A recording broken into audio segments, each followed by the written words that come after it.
How to choose a good research topic that is easily researchable and effective. Imagine this. You have a big research project due in a few weeks or months, and you feel completely lost. You know that choosing the right topic is crucial to the success of your research, but you have no idea where to start. You feel overwhelmed by the vast sea of information, unsure of what you should be looking for. Does this scenario sound familiar? If so, don't worry, you're not alone. Many students struggle with the first step of writing a research paper, choosing a good topic. But fear not, because in this video, I'm going to show you an effective method that will help you choose a good and engaging research topic that will set you up for success. So sit back, relax, and let's get started. First things first, what is a research topic? It's the topic that you want to center your research around. But what makes an effective research topic?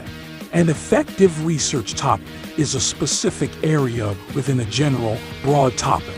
This gives you focus and direction, allowing you to conduct research that is specific and relevant to your topic.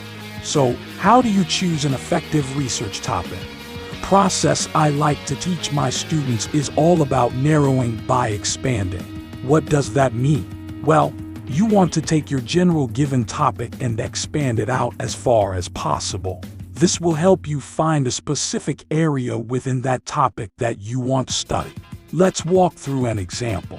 Say your given topic is motivation, and you're in an undergraduate program getting your bachelor's in management.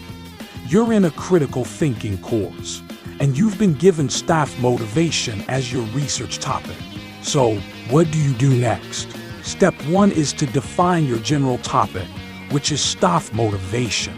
Step 2 is to play matchmaker by brainstorming a few potential general topics that fall under the umbrella of staff motivation.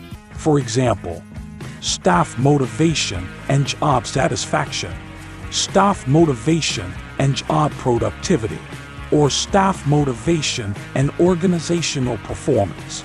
Keep it relevant to your degree and the class you're in. Step 3 is to narrow down your general topics by choosing a specific area of focus. For example, if you chose staff motivation and job satisfaction, you could narrow it down further by focusing on staff motivation and job satisfaction among healthcare workers. By using this method, you can choose an effective research topic that is specific and relevant to your interests and field of study. So, don't be intimidated by the research paper process. Start with a good research topic, and you'll be on your way to success. Like and subscribe to this channel if you find this helpful.